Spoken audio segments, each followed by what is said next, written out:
Well, greetings again, poetry lovers. It's time for day 3 of our thrilling adventure into the poetics of Percy Shelley.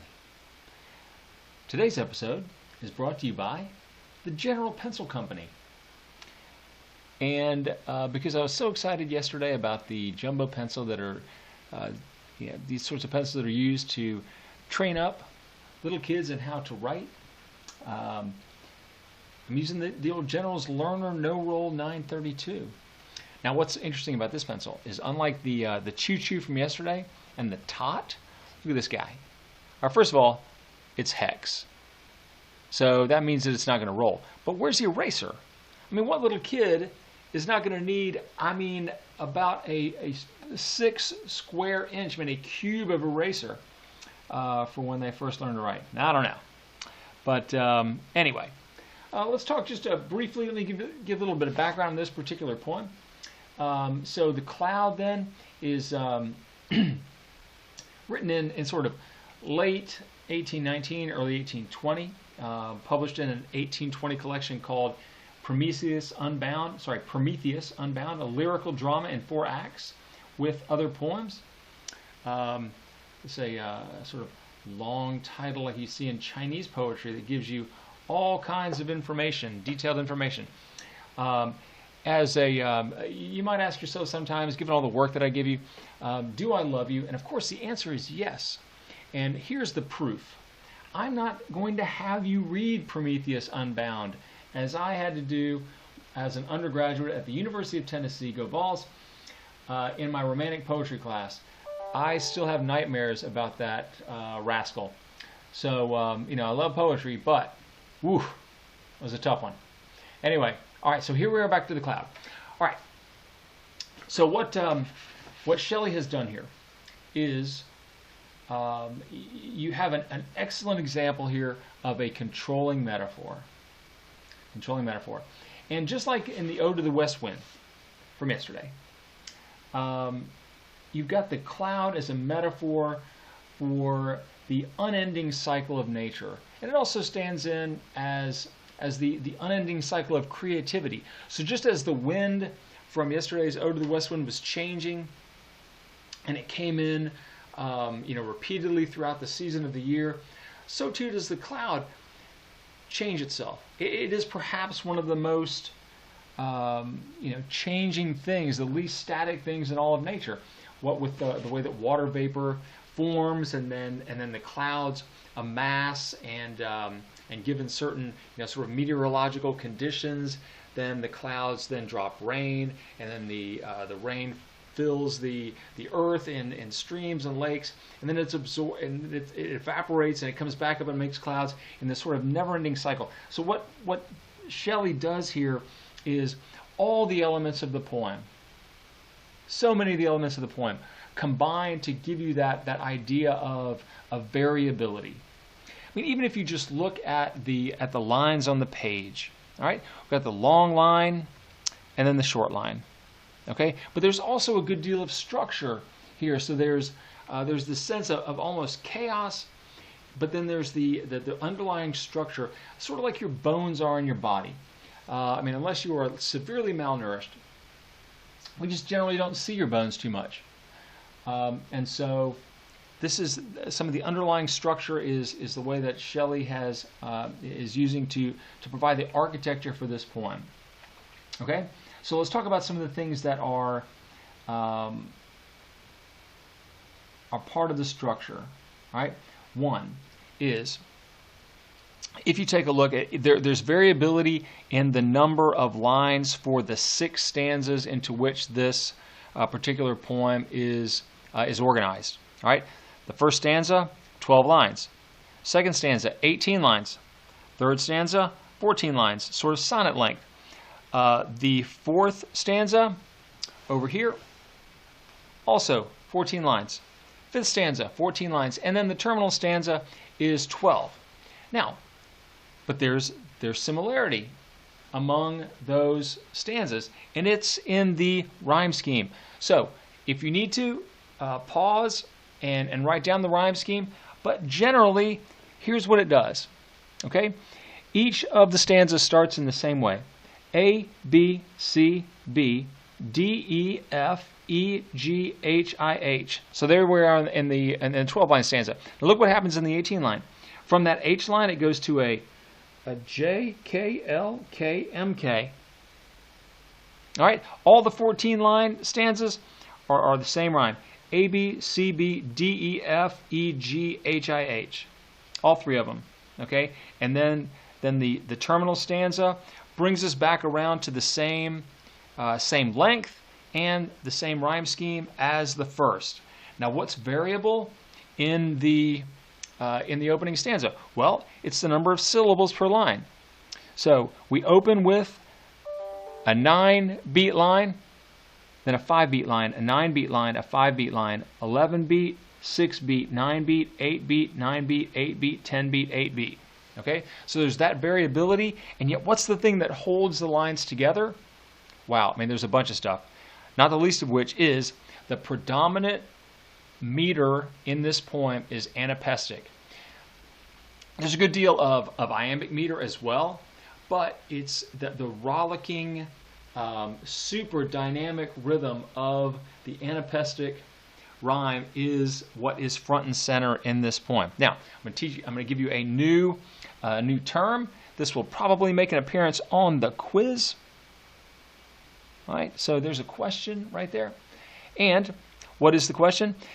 Another name for anapestic is antidactylic.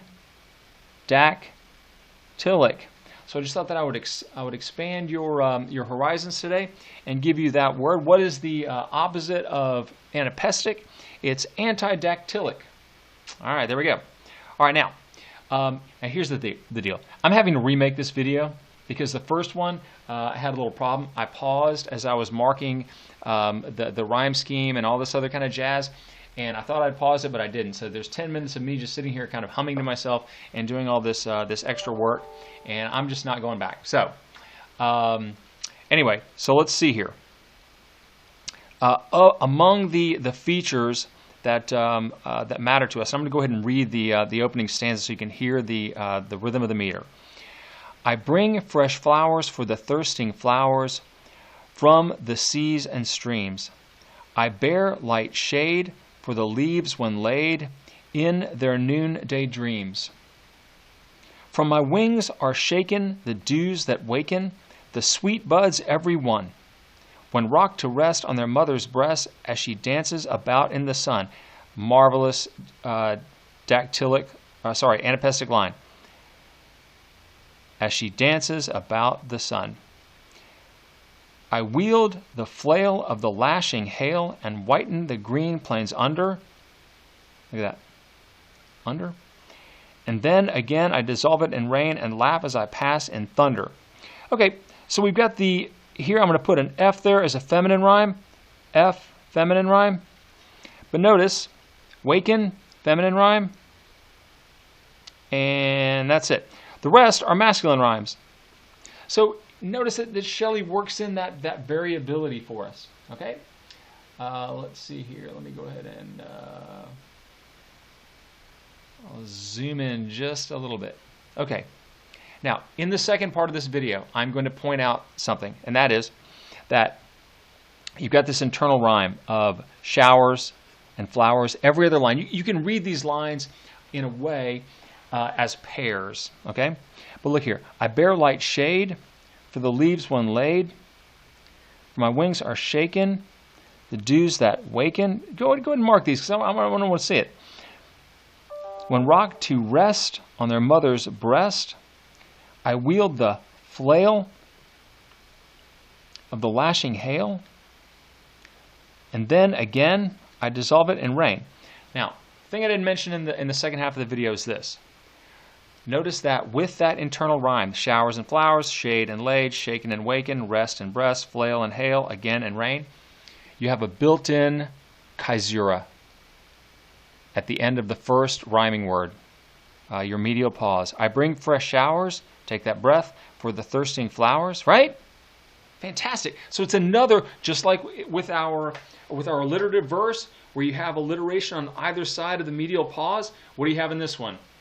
rhyming word on either side of the medial pause. It's absolutely fantastic. So again, this is a sense of Shelley providing some this architecture for the poem. Okay, so the cloud starts out. If we're going to talk about how the cloud is speaking in first person, I.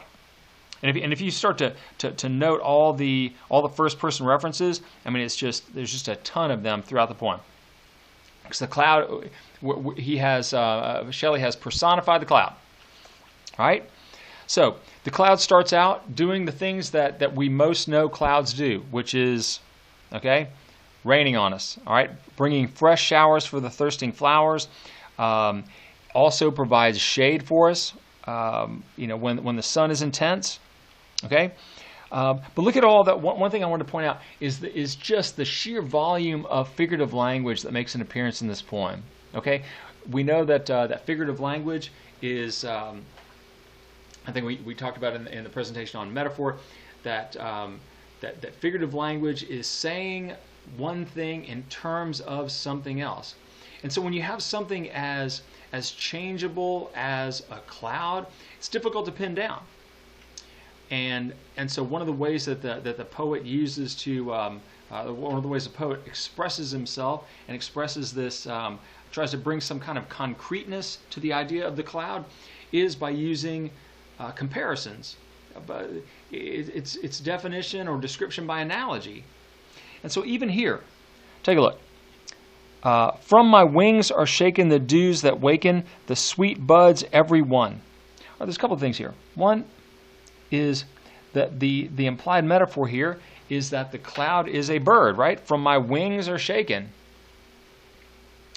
I guess it could be a dragonfly or some such thing, but it's probably more related to a bird, because birds make all kinds of appearance here, especially as we get toward the end of the third stanza. All right, so the sweet buds every one. So now this is an example. I'm going to go and erase my arrows so I can write a vocabulary word for you. We already wrote antidactylic, but here's the new one. And I think we've talked about it, but I'm going to go ahead and write it down because it's going to make an appearance on the quiz tomorrow probably.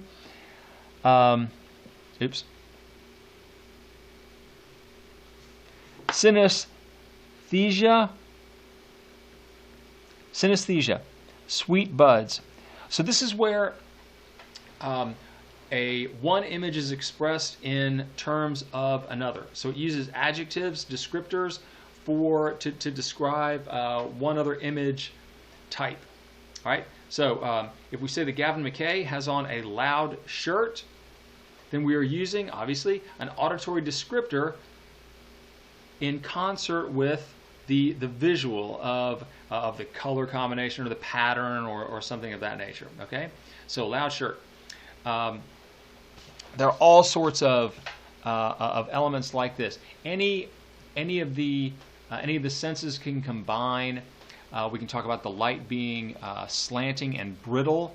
So we have the light having the visual, and we are using an expression that's related to tactility, brittleness. Okay. All right. Now, let's see here. So the tone is super upbeat in this poem. The meter supports it. So this we know that anapestic and iambic feet are examples of rising meter. But we do again have some of the feminine endings. So again, he's providing that variability for us. All right. Now, other thing that clouds are known for, especially when we're talking about the mountains, they're dropping snow. I sip the snow on the mountains below, okay, and their great pines groan aghast. So we have an example here, and maybe this will make an appearance. So I'm up with synesthesia. I'm going to put a Q for question. All right, just so you see that. Yep, question. And then here, and their great pines groan aghast. So I'm probably going to have a question here for you too about how the pines are being personified, because they, as their boughs are laden with snow. The idea of them groaning, I mean, dogs, I suppose can groan. Horses, cattle, and water buffalo, wildebeest, they can all groan. But only the sort of creature that has the ability for conscious thought, are we going to be able to tie the sense of aghast to? Okay, all right. Let's see. This bleeds into the idea of the lightning. Lightning, my pilot, sits. So this idea of the pilot driving the. So lightning is driving the clouds. We know that in sort of foul weather, that lightning seems to come out of the clouds as that change in magnetism, electricity drives that energy from the cloud to ground. Okay. All right. So let's see here. Now I wanted to point out we got a nice example of anaphora. That's probably going to make an appearance here as a question on the quiz. Over earth and ocean with gentle motion, this pilot is guiding me. Back up here, the lightning is the pilot. Probably another question. Okay, lightning is the pilot. Lured by the love of the genii that move in the depths of the purple sea. So he's trying to create a visual image for you of how lightning, if you look out to sea, lightning will ground itself in the water. And I wrote a poem once that talks about how the clouds are moving across. This was when I was in Tampa doing AP readings. The clouds are moving across the horizon, and the lightning looks like legs. So I talked about the clouds walking across the horizon.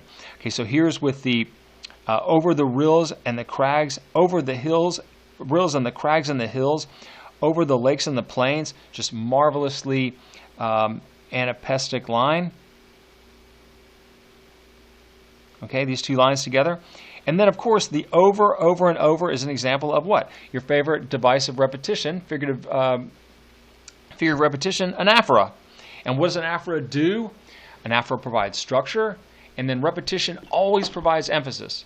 So, anaphora. It's probably going to make an appearance. Now, let me point something out to you about this reference here. And I all the while bask in heaven's blue smile, whilst he is dissolving in rains. All right?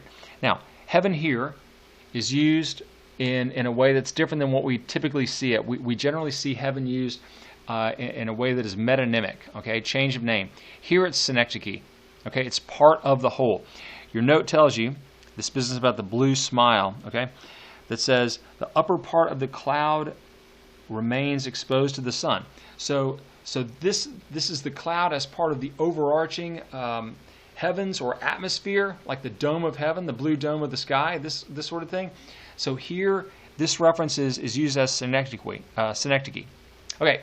Now, let's push down to this, the third stanza. Okay, I haven't really talked a lot about the acoustics in the poem, but honestly, I mean, every line basically is going to have some high level acoustic quality to it. You could mark the alliteration. I mean, just go back up there and just pick lines sort of at random and just mark the alliteration. And if you read it out loud, you'll be able to hear stuff that shows up. It could be the long E's or long I's of assonance, all these sorts of things. All right, so the sanguine sunrise with his meteor eyes. So we've got the S's here constitute both consonants, repetition of non-initial, generally, consonant sounds in close proximity, but also S's mean that's sibilants. All right, so I might ask you a question about that. Put a little cue there. And his burning plumes outspread, leaps on the back. Okay, and here's look at these medial pauses. Sanguine sunrise, boom, boom, with his meteor eyes, leaps on the back of my sailing rack. So this is the high broken clouds driven by the wind. I'm going to mention this in the second video about how cirrus clouds, that's C-I-R-R-U-S, these are the sort of thin traveling clouds. This is what we're talking about here. When the morning star shines dead, when the morning star shines, that is a messed up line. Leaps on the back of my sailing rack, when the morning star shines dead. I mean, just super discordant there in terms of meter, right?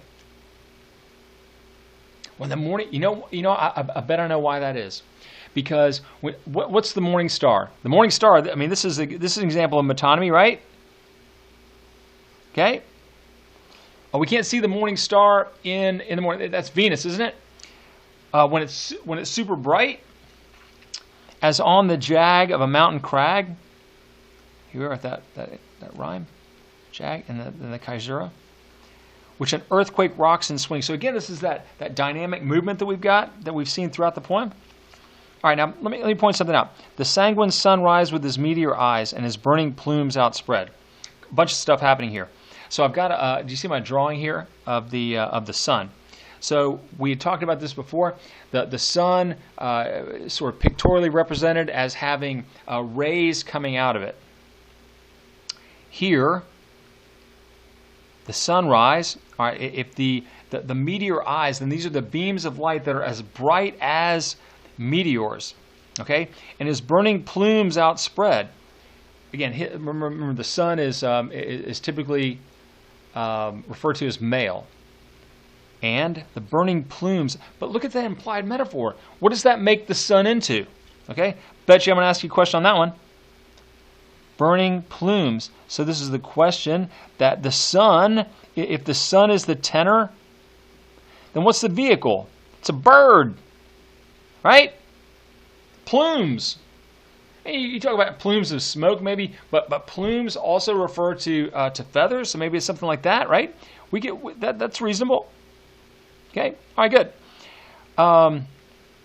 So let's see. An eagle alit one moment may sit in the light of its golden wings. I mean, come on, right? Golden wings at the image echo back here to the good old sun drawing that I gave you here. And when sunset may breathe from the lit sea beneath, slant rhyme, right? Beneath and breathe and beneath. Got a slant there. Let's mark that one. Its ardors of rest and love, and the crimson pall of eve may fall from the depth of heaven above. And then here we are at the end. And I'm going to try to wrap this up here real quick. With wings folded, I rest on mine airy nest, as still as a brooding dove. So here we are. The cloud is a brooding dove. And your note tells you that this also links the image that we have of the Holy Spirit. All right, those who follow sort of Christian traditions, the Trinity, Father, Son, and Holy Spirit. The Holy Spirit is often pictorially represented as a dove, a descending dove in particular.